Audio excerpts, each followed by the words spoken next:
ऐसी क्या चीज है जो अभी आपको तंग कर रही है? वो चाहे जो भी चीज हो, मगर आपकी ये टेंशन आपको जीने नहीं दे रही, आपके अपनों से दूर कर रही है, आपकी सक्सेस और खुशियां आपसे छीन रही है। तो क्या आप जिंदगी भर टेंशन में रहना चाहते हैं या फिर खुलकर अपनी जिंदगी जीना चाहते हैं? इस किताब में आपको ऐसे इफेक्टिव तरीके मिलेंगे जो आपको हर प्रॉब्लम से छुटकारा दिला देंगे। क्या आपकी आदत है कि आप हमेशा पुरानी बातों का पछतावा करते रहते हैं या फिर हमेशा फ्यूचर की चिंता में डूबे रहते हैं? कभी कभी लोग इतनी टेंशन लेते हैं कि वे अपने प्रेजेंट को ही भूल जाते हैं। क्या आपको लगता है कि आप एक भरपूर जिंदगी जी रहे हैं? हर दिन को भरपूर जिए। स्प्रिंग के सुहाने दिन में एक जवान मेडिकल स्टूडेंट अपने फ्यूचर के बारे में सोच रहा था। क्या वो फाइनल एग्जाम्स पास कर पाएगा? स्कूल खत्म होने के बाद उसे कहाँ जाना चाहिए? कैसे वो अपने करियर शुरू करेगा? वो लड़का यही सब सोच रहा था। उसके हाथ में एक किताब थी जिसे वो उस टाइम पढ़ रहा था कि तभी उसे उसमें लिखे ऐसे 21 वर्ड्स मिले जिन्हें पढ़कर वो इंस्पायर हो गए। आने वाले टाइम में वो मेडिकल स्टूडेंट अपने जेनरेशन के सबसे सक्सेसफुल डॉक्टर्स में से एक था। उसने famous John Hopkins medical school को लीड किया और ऑक्सफोर्ड यूनिवर्सिटी का एक बहुत ही रिस्पेक्टेड प्रोफेसर बना। और वो नौजवान था सर विलियम ओसिया, जो 21 वर्ष सर विलियम ने पढ़े हुए थे। दूर जो धुंधला दिखाई दे रहा है उसे देखना हमारा मेन काम नहीं है, बल्कि जो क्लियरली हमारे हाथ में है उसे देखना है। इसका मतलब है कि हम उन कामों या टास्क पर ज्यादा फोकस करें जो हमें अभी करने हैं, बजाय इसके कि हम फ्यूचर के बारे में टेंशन। सर विलियम ने येल यूनिवर्सिटी में एक स्पीच दी थी जिसमें उन्होंने स्टूडेंट्स को डेटाइट कंपार्टमेंट में रहने के लिए एनकरेज किए। सोचो कि आप अपने पास्ट के दरवाजे लॉक कर सकते, फिर आप अपने फ्यूचर के दरवाजे भी लॉक कर लेते हो, तो अब आपके हाथ में जो बचेगा वो है आपका प्रेजेंट, यानी आज और अभी। डे टाइट कंपार्टमेंट का मतलब है हर एक दिन के हिसाब से जीना। खुद को अलाउ करे कि आप सिर्फ उस चीज के बारे में सोचे जो उस वक्त आपके सामने मौजूद है। अपने दिमाग को पास्ट या फ्यूचर में ना भटकने दे।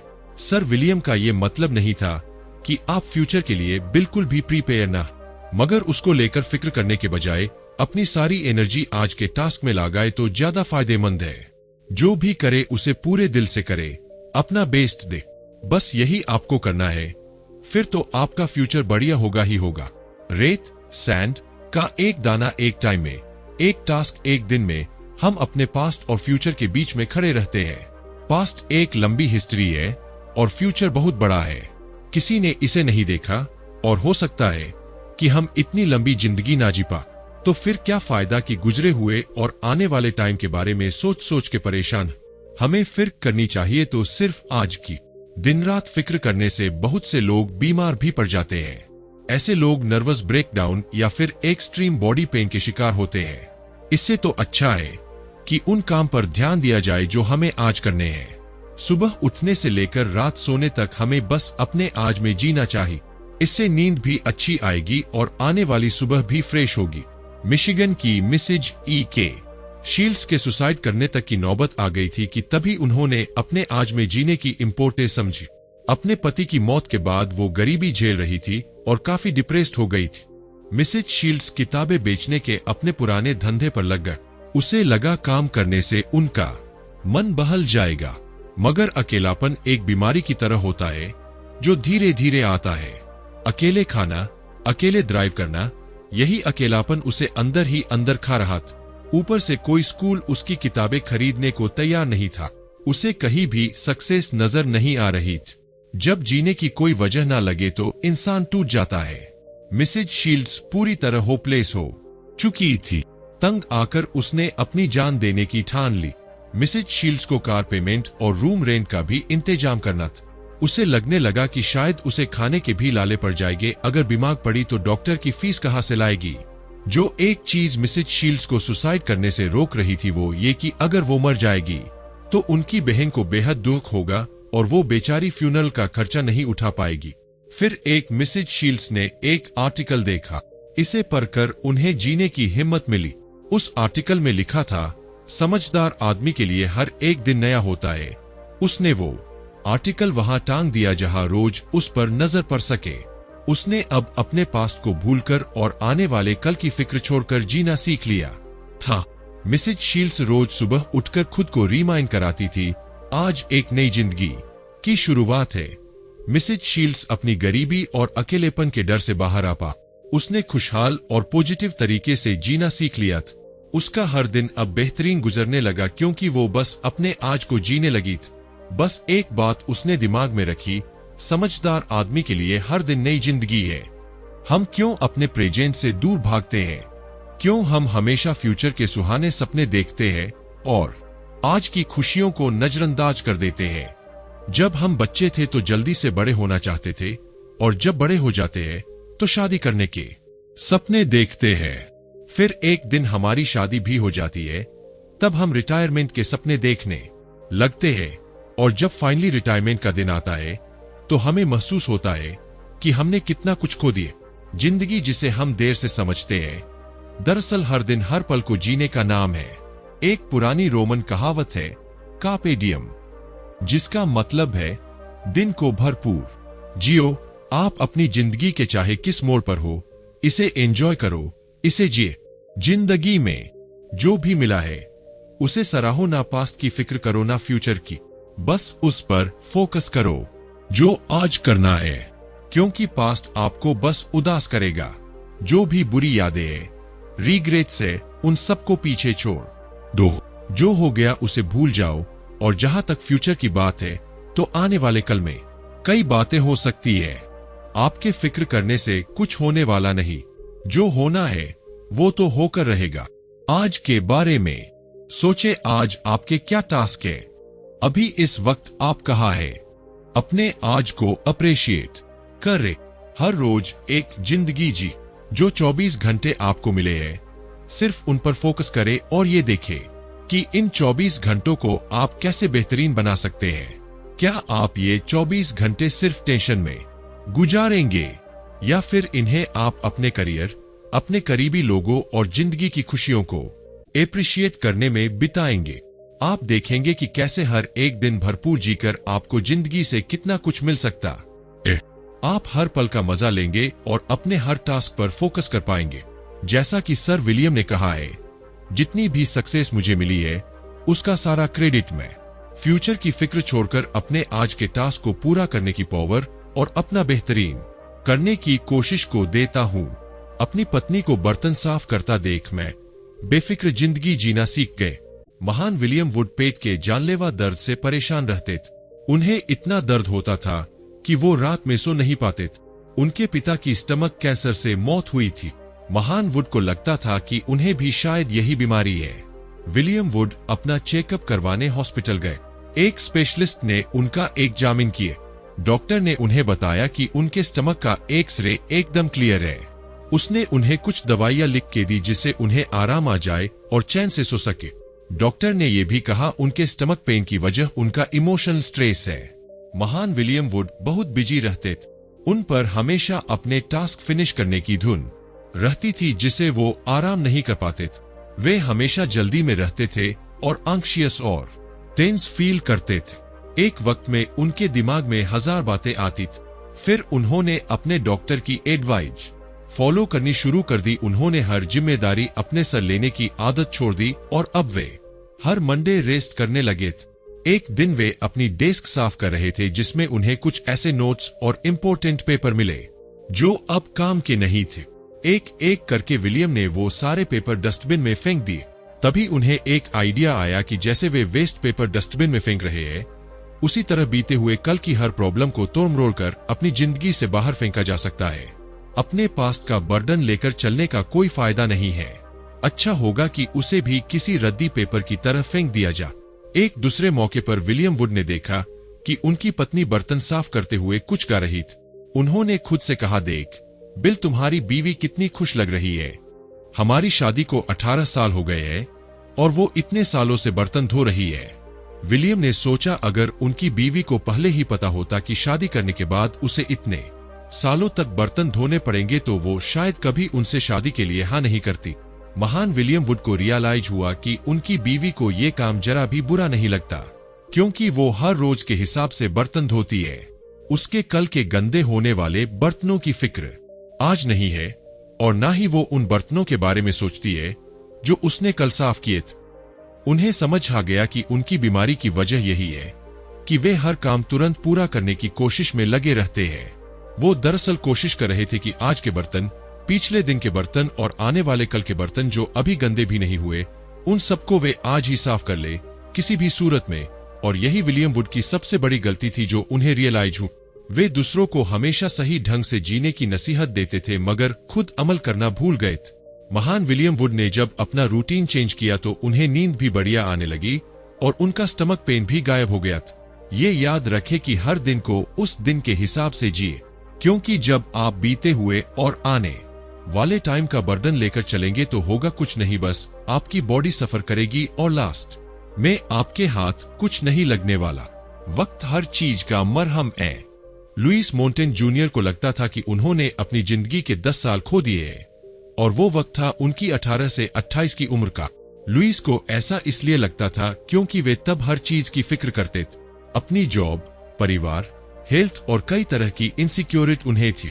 जबकि वे साल उनकी जिंदगी का सबसे बेस्ट टाइम हो सकता था मगर उन्होंने उसे टेंशन में खो दिए।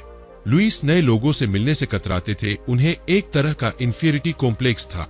उनकी यही इनसिक्योरिटी उनकी जिंदगी छीन रही थी। उन्होंने 3 जगह जॉब के लिए अप्लाई किया था और तीनों जगह से वे रिजेक्ट हुए थे क्योंकि उनमें इतना कॉन्फिडेंस तक नहीं था कि वे अपने एम्प्लॉय को अपनी खूबियां बता सकते। और तब एक दिन उनके साथ कुछ ऐसा हुआ जिसने उनकी जिंदगी को बदल कर रख दिए। वे एक ऐसे इंसान से मिले जिसकी जिंदगी में उनसे भी ज्यादा प्रॉब्लम्स थी, फिर भी वो इंसान खुश लग रहा था। उस आदमी का नाम बिल था। बिल 1929 में अपनी सारी जमा पूंजी गवा चुका था। फिर दोबारा 1933 में भी उसके साथ यही हुआ था। 1937 में भी वो बैंकरप्ट हुआ था। हालांकि उसने काफी परेशानियां झेली थी मगर वो फिर भी नहीं टूटा। उसने कितने ही लोगों से कर्ज ले रखा था, कई सारे लोग उसके दुश्मन थे, तब भी वो मजबूती से खड़ा था। लुइस को बिल से जलन हो रही थी कि वो उसकी तरह स्ट्रोंग क्यों नहीं है। बिल ने लुइस को अपना सीक्रेट बताए। उसने कहा कि अगली बार जब कोई बड़ी मुसीबत आए तो पेपर की एक शीट और एक पेंसिल अपने पास रखे। जो भी प्रॉब्लम उसे फेस करनी पड़े उसकी डिटेल उस पेपर में लिखने के बाद वो उसे अपने डेस्क की किसी दरार में डाल दे। 2 हफ्ते बाद फिर से वो पेपर पर जो तुमने उस पेपर में लिखा था, अगर वो अब भी तुम्हें तंग कर रहा है तो वापस उसे फिर से 2 हफ्ते के लिए दरार में रहने दे। आपकी परेशानियों वाली वो लिस्ट अभी भी दरार के अंदर है मगर इस बीच आपके आस पास काफी कुछ बदल गया होगा। आपने नोटिस भी नहीं किया होगा मगर आपकी कुछ प्रॉब्लम अपने आप ही सोल्व हो गई होंगी। बिल कहते हैं, मैंने महसूस किया कि अगर मैं पेशेंस रखता हूं तो मेरी सारी चिंता फिक्र ऐसे गायब हो जाती है जैसे हवा निकलने से बलून फुस हो जाता है। लुइस को बिल की एडवाइस हमेशा याद रही। इससे उनको बहुत सी चीजों में मदद मिली। तो अभी आपको किस बात की फिक्र सता रही है? आपको एहसास होगा कि जो अभी सोल्व नहीं हो रहा वो टाइम के साथ खुद ही सोल्व हो जाएगी। ऐसे 5 तरीके जिसे मैं अपनी चिंता दूर करने के लिए यूज करता हूँ। प्रोफेसर विलियम फिलिप्स को लगता था कि उनकी आंखें अब नहीं रही। 5 मिनट कुछ पढ़ते ही उनकी आंखें दुखने लगती थी। उनसे खिड़की के बाहर भी नहीं देखा जाता था। ऐसा लगता था जैसे कोई उनकी आंखों में सुई चुभो रहा है। प्रोफेसर विलियम को डर था कि कहीं उन्हें अपनी आंखों की वजह से टीचिंग न छोड़नी पड़ जाए। एक दिन उन्हें एक स्पीच के लिए इनवाइट किया गया। वहां लाइट इतनी ब्राइट थी कि प्रोफेसर को बार बार अपनी नजरें फ्लोर की तरफ करनी पड़ रही थी। मगर जब उन्होंने स्टूडेंट्स को एड्रेस करने के लिए उनकी तरफ देखना शुरू किया तो उन्हें आंखों में पेन महसूस ही नहीं हुआ। वे पूरे 30 मिनट तक इसी तरह स्पीच देते रहे। प्रोफेसर विलियम को लगा कि अपने टीचिंग के पैशन की वजह से उन्होंने अपने दर्द को जीत लिया था। जब उनका दिमाग कोई बेहद जरूरी काम में लगा होता है तो उन्हें अच्छा महसूस होता है। टीचिंग के लव ने प्रोफेसर विलियम को जिंदगी जीना और इसे एंजॉय करना सिखा दिया था। वो अपना हर दिन ऐसे जीते थे जैसे कि वो उनका पहला और लास्ट डे। जब वे सुबह उठते थे तो अपने स्टूडेंट से मिलने का वेट करते थे। ये उनक एंथुसियाज्म ही था जो उन्हें सारे दुहक दर्द से निजात दिलाता था और अपने पेन और दुहक से छुटकारा पाने का ये पहला मेथड है। और दूसरा मेथड जो प्रोफेसर विलियम ने अपनाया वो था कि कोई अच्छी सी किताब पढ़ के टेंशन से दूर रहे। जब आप कोई बुक पढ़ते हैं तो आपका दिमाग उसमें इतना डूब जाता है कि आपको और कुछ याद ही नहीं रहता। तीसरा मेथड है फिजिकल एक्टिविटी। एक बार प्रोफेसर विलियम डिप्रेस्ड हो गए थे। उन्होंने क्या किया कि खुद को कई तरह की फिजिकल एक्टिविटी में लगा लिए। वे हर सुबह टेनिस खेलने लगे, फिर नहाने के बाद वे अपना लंच लेते थे। दोपहर में वो गोल्फ खेलने चले जाते और कभी कभी रात में घंटों तक डांस करते रहते। उन्होंने महसूस किया कि जब उनकी बॉडी पसीना बहती है तो दिमाग से ऑटोमेटिकली सारी परेशानियां गायब हो जाती है।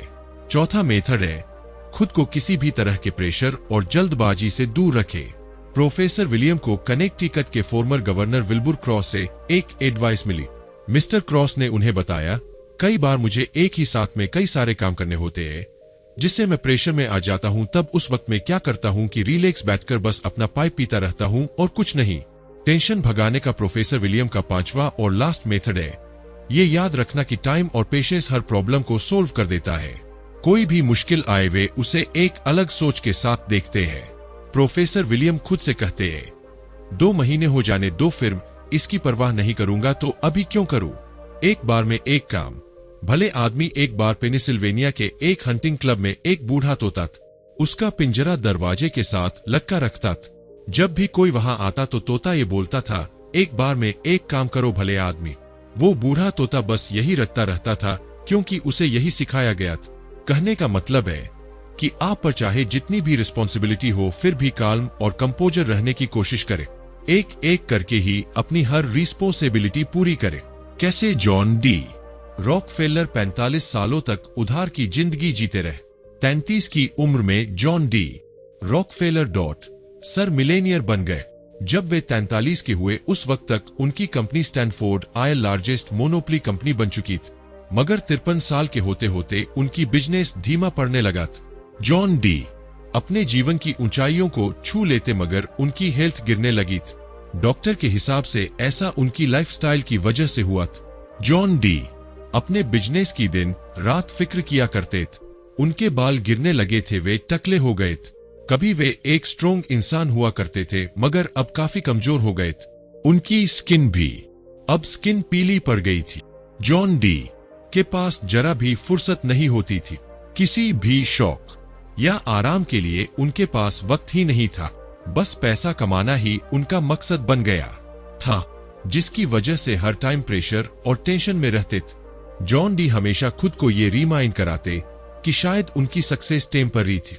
उनके बिजनेस पार्टनर जॉर्ज गार्डनर उन्हें सेलिंग के लिए इनवाइट करते मगर जॉन डी कभी नहीं जाते थे। उनका वीकेंड भी ऑफिस में ही गुजरता था।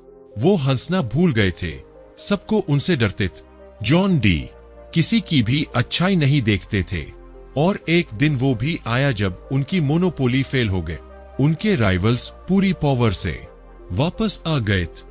उनकी आयल कंपनी ने जिन लोगों को अब्यूज किया था वे सब अब चेंज की डिमांड कर रहे थे। जॉन डी की हेल्थ गिरती चली गई। उनकी रातों की नींद उड़ गई थी, वे ढंग से खा नहीं पाते थे। उनके डॉक्टर्स ने उन्हें उनकी सही हालत से वाकिफ करा दिया था, या तो वे कंपनी चुने या फिर अपनी हेल्थ। अगर वे रिटायर नहीं हुए तो 53 की उम्र में मर सकते थे और उनकी मौत का कारण होगा उनका डर, लालच और टेंशन। तो आखिर जॉन डी को अपनी कंपनी छोड़नी ही पड़ी। उनके डॉक्टर्स ने उन्हें फॉलो करने के लिए 3 हेल्थ रूल्स बताए। पहला तो ये कि कभी टेंशन ना ले। जॉन डी को हर हाल में टेंशन देने वाली बातों से दूर रहना था। दूसरा कि उन्हें पूरा रेस्ट करना है। रेस्ट के साथ साथ किसी भी तरह की एक्सरसाइज करनी जरूरी है। उन्हें आउटडोर एक्टिविटी अपने रूटीन में शामिल करना चाहिए। और तीसरी खास बात की अपने डाइट को हमेशा मॉनिटर करना है। जो भी खाना है सही अमाउंट में खाना है। जब जॉन डी ने ये सारे रूल्स फॉलो करने शुरू दिए तब जाकर उनकी जान बच पाए। वो 53 की उम्र में मरने वाले थे मगर वे अगले 45 सालों तक जी। उन्होंने गोल्फ खेलना शुरू कर दिया था और अपने कई सारे नेबर से दोस्ती भी कर ली थी। थोड़ी बहुत गार्डनिंग भी शुरू कर दी थी। यही नहीं, अब वे गाने भी लगे थे। मगर सबसे बड़ा चेंज जो जॉन डी की जिंदगी में आया वो ये कि वे अब दूसरों की परवाह करना सीख गए थे। जब वे रिटायर हुए तो उनके पास काफी वक्त था सोचने के लिए। जॉन डी ने महसूस किया कि जितना पैसा उनके पास था उससे वे ना जाने कितने ही लोगों कि जिंदगी में खुशियां ला सकते थे। अब उन्होंने पैसे कमाने के बारे में सोचना छोड़कर लोगों की हेल्प करने लगे थे। जॉन डी ने लेक मिशिगन के एक छोटे से कॉलेज की मदद भी की। उन्होंने मिलियंस इन्वेस्ट करके इसे बंद होने से बचा लिया था। वो छोटा कॉलेज बाद में शिकागो यूनिवर्सिटी बना। जॉन डी माइनॉरिटीज के स्कूल जैसे टस्कीगी कॉलेज को भी काफी पैसा डोनेट किए। एक बार साउथ यूएस में हुकवर्म की बीमारी फैल गई थी। जो भी इस बीमारी से इन्फेक्ट होता था उसके इलाज में 50 सेंट लगते थे।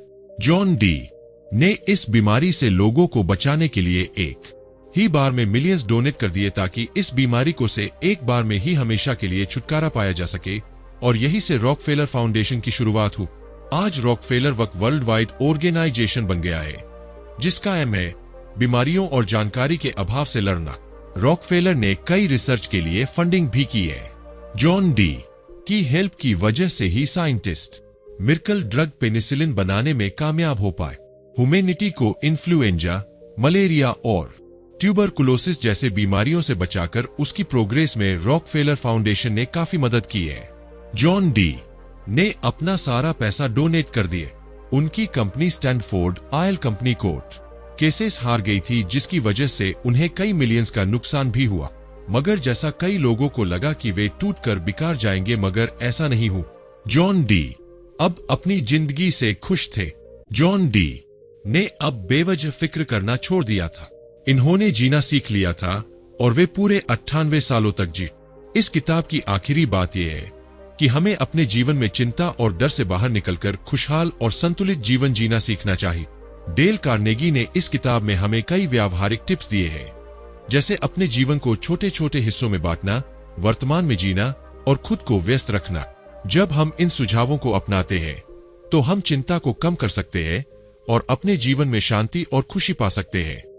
अगर आप इन सिद्धांतों को अपनी जिंदगी में लागू करेंगे तो न सिर्फ आप अपनी चिंताओं को पीछे छोड़ पाएंगे, बल्कि एक नई ऊर्जा और आत्मविश्वास के साथ अपने जीवन को आगे बढ़ा सकेंगे। इसलिए अब समय आ गया है कि आप अपनी चिंताओं को छोड़ें और जिंदगी का हर पल पूरी तरह से जीना शुरू करें।